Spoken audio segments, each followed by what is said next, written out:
Hello बच्चों, welcome to Nandan coaching zone. बच्चों, इस वीडियो में हम पढ़ेंगे राउल्ट का नियम, जो आपके एग्जाम के लिए वेरी मोस्ट इंपॉर्टेंट टॉपिक है। तो इस वीडियो में हम राउल्ट के नियम की सीमाएं पढ़ेंगे, राउल्ट के नियम का डेरिवेशन पूरा देखेंगे और यह तन मिलने पर कैसे लागू होता है ये भी देखते हैं। तो आइए समझते हैं, जीरो से समझेंगे, ध्यान देंगे आप लोग। हमने एक पात्र लिया, ठीक है, पात्र लिया और पात्र में हमने कोई क्या ले लिया, कोई विलायक लिया, कोई विलायक लिया। इस पात्र में हमने कोई विलायक ले लिया, ये है विलायक, ठीक। ये नहीं पता कौन सा विलायक है, ठीक। इस विलायक में हमने क्या कर दिया, कोई अवाष्पशील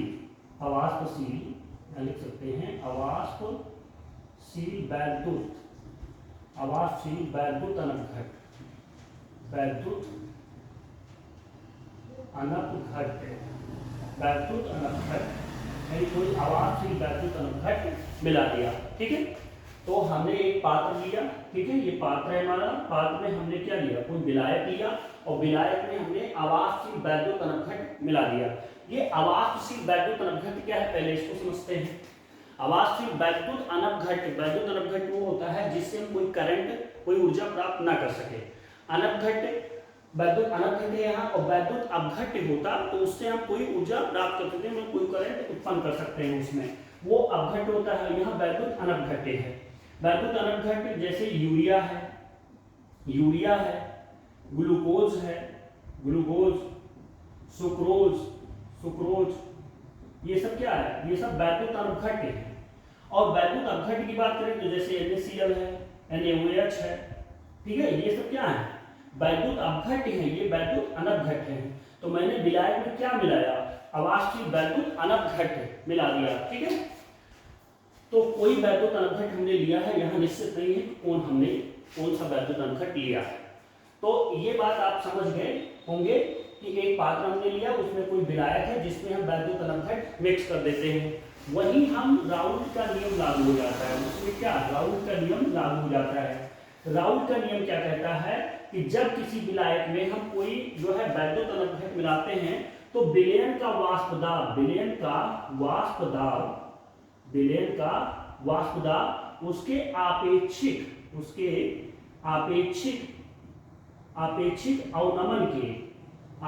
अवनमन के मोल प्रभाज के मोल अंश या मोल अंश के बराबर हो जाता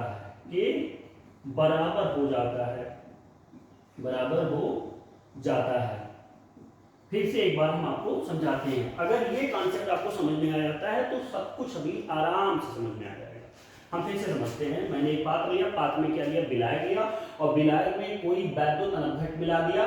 तो जैसे ही हमने वैद्युत अनपघट विलायक में मिलाया तो एक विलयन तैयार हुआ। उस विलयन का वाष्पदाब उसके आपेक्षिक अवनमन के मोल अंश के बराबर हो जाता है, ठीक है। ये चीज राउल्ट ने इसको कैसे लिखा, अब ये समझते हैं। राउल्ट के नियम के अनुसार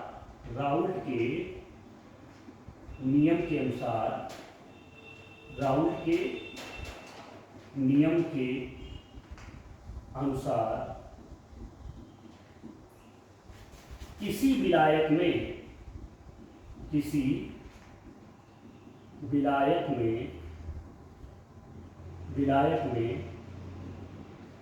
जब कोई अवाष्पशील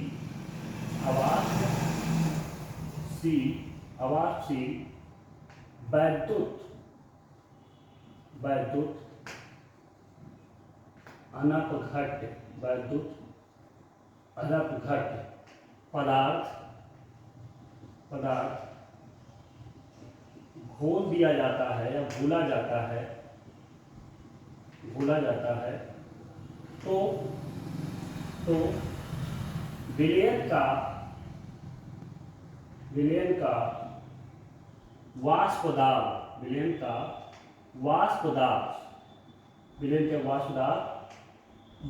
वाष्पदाब उसके मतलब विलयन के आपेक्षिक अवनमन, विलयन का अपेक्षिक अवनमन बिलियन के उस बिलियन के मोल अंश या मोल प्रभाज कह सकते हैं, मोल प्रभाज के बराबर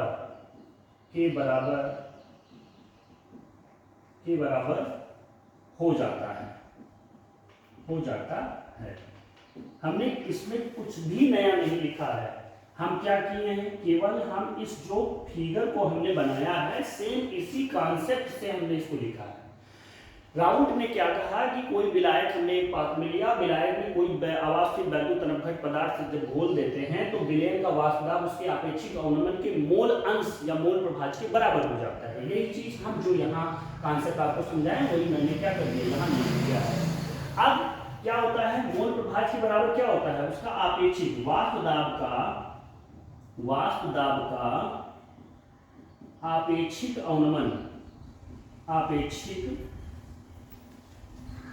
अवनमन किसके बराबर है, आपेक्षिक अवनमन इक्वल टू उसके विलयन के क्या, विलयन के मोल प्रभाज के बराबर है। क्या है, मोल प्रभाज के बराबर है। ध्यान से समझना है ये बात, ठीक है, मोल प्रभाज के बराबर है। वाष्प दाब का आपेक्षिक अवनमन क्या होता है, P नॉट माइनस PS बटे P नॉट, ये हमारा है वाष्प दाब का अपेक्षित अवनमन इक्वल टू किसके, विलयन के मोल प्रभाज, यानी विलयन, अब यहां हम ले सकते हैं विलेय के मोल प्रभाज, किसके, विलेय के मोल प्रभाज के बराबर, यानी n/n प्लस कैपिटल N। ये हो गया हमारा राउल्ट का नियम। ये राउल्ट का नियम यहां समाप्त हुआ। अब राउल्ट का नियम तंग बिंदुओं पर कैसे लागू होता है ये बात हम समझेंगे। तो आई होप आपको ये फिगर समझ में आया होगा, हम इसको इरेज कर देते हैं। ध्यान देंगे बच्चों, एकदम राउल्ट का नियम बिल्कुल मक्खन हो जाएगा। अब हम देखते हैं कि तंग बिंदुओं पर राउल्ट का नियम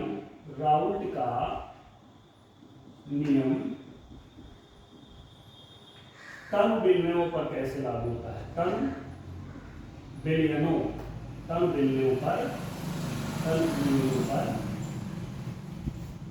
कैसे लगता है, कैसे अप्लाई होता है तंग बिंदुओं पर, ठीक है। तो तंग बिंदुओं के लिए हम क्या करेंगे, जो मोल प्रभाज है, यहाँ मोल प्रभाज n/n प्लस कैपिटल N, ठीक है। तो हम यहाँ क्या करेंगे कि n प्लस कैपिटल N को किसके इक्वल कर देंगे, कैपिटल N के। कैपिटल N यहाँ क्या है, विलायक के मोलों की संख्या है, विलायक के मोलों की संख्या, ठीक है। तो हमने क्या ले लिया, n प्लस n की जगह कैपिटल N, यानी ये हो जाएगा P not minus PS upon P not equal to क्या हो जाएगा, n अपान कैपिटल N। ये हो गया, ठीक है, क्योंकि हमने स्मॉल n तो वही है लेकिन n प्लस n को हमने क्या मान लिया, कैपिटल N मान लिया। अब ये P0 यानी P not PS upon P not equal to क्या हो जाएगा, हम जानते हैं, ध्यान देंगे, विलेय के मोलों की संख्या, जैसे हम किसी भी पदार्थ मान लिए H2O का मोल निकालते हैं, का मोल, तो हम क्या करते थे, मोल निकालने के लिए हम क्या करते थे, विलेय का भार, क्या करते थे, विलेय का भार, इससे पहले वाले वीडियो में डिटेल में समझाया गया, विलेय का भार बटे अणुभार होता था, क्या होता था, अणुभार। तो इसको हम स्मॉल w अपान m भी लिखते थे, ठीक है, ये बात हम पहले समझ चुके हैं। तो सेम यही कॉन्सेप्ट यहाँ लगाना है।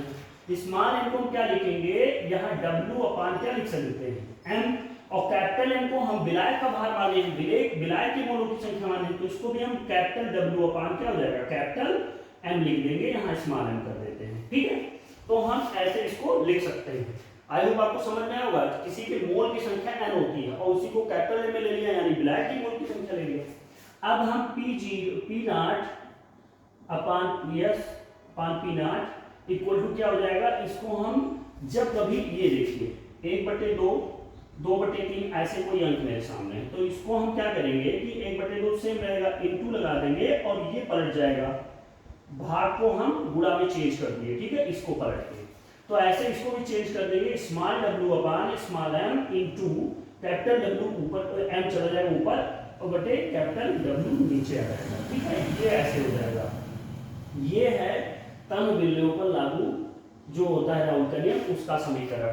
ठीक है, अब इसमें हमें ये समझना है कि P0, PS, P0 और small w, small m, capital W और कैपिटल M ये क्या है, तो हम यहां समझ लेते हैं। इसको भी हम पेश कर देते हैं बच्चों। आई होप आपको समझ में आ रहा होगा। अगर नहीं समझ में आता तो वीडियो को जो है बैक करके फिर से देखिएगा, सब कुछ समझ में आएगा, आ जाएगा। P0 क्या होता है, ये शुद्ध विलायक का वाष्प दाब। क्या है, वाष्प दाब है, शुद्ध विलायक का वाष्प दाब है। PS क्या है, विलयन का वाष्प दाब है। PS क्या है, विलयन का वाष्प दाब है, वाष्प दाब है, विलयन का वाष्प दाब है PS। P0 हो गया, PS हो गया। और स्मॉल w क्या है, ये विलेय का भार है। क्या है, विलेय का भार है उस विलयन में। ठीक है, जो विलयन हमने इससे पहले बनाया था, विलेय का भार। और स्मॉल m क्या है, विलेय का अणुभार है। क्या है, विलेय का अणुभार है, विलेय का अणुभार। ठीक है, उसके बाद हमारा आता है कैपिटल M। कैपिटल M क्या है, विलायक का अणुभार है, विलायक का अणुभार, विलायक का अणुभार है। और कैपिटल W क्या है, कैपिटल W विलायक का भार है। क्या है, विलायक का भार है। ये चीज समझ में आना चाहिए आपको।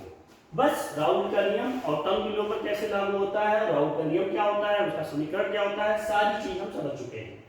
अब हम समझेंगे राउल के नियम की सीमाएं। ये आपको समझ में आया होगा। P0 क्या है, शुद्ध विलायक का वाष्प दाब है। PS क्या है, विलयन का वाष्प दाब है। स्मॉल w क्या है, विलेय का भार है। स्मॉल m क्या है, विलेय का अणुभार है। कैपिटल M क्या है, विलायक का अणुभार है। कैपिटल W क्या है, विलायक का भार है। तो अब हम समझते हैं राउल के नियम की सीमाएं। ठीक है, इसको निरेश कर दे रहे हैं।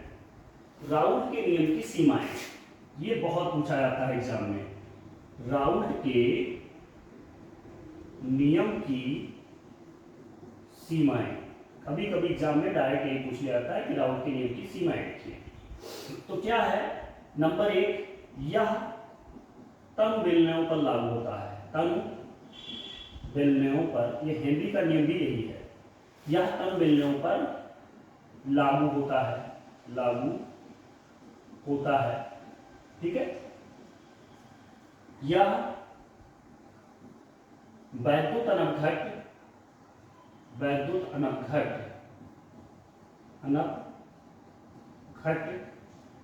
पदार्थों पर लागू होता है, पदार्थों पर लागू होता है। तीसरा है, यह अवाष्पशील पदार्थों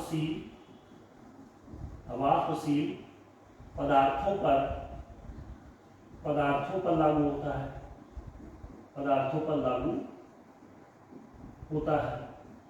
ठीक है, इसमें क्या होता है कि इस विलयन में, इसमें ताप स्थिर होता है, ताप स्थिर होता है। तो ये 4 सीमाएं हो गई, लिमिटेशन ऑफ राउल लॉ।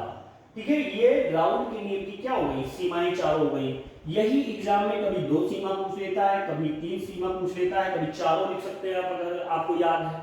ठीक है, तो बच्चों ध्यान से अगर वीडियो को वॉच करेंगे तो आपको राउल के नियम से रिलेटेड सारे कॉन्सेप्ट एकदम क्लियर हो जाएंगे। ठीक है, अगर आपको वीडियो अच्छा लगता है, आपको समझ में आता है, तो वीडियो को लाइक करें और चैनल को सब्सक्राइब करें और वीडियो को शेयर भी करें बच्चों।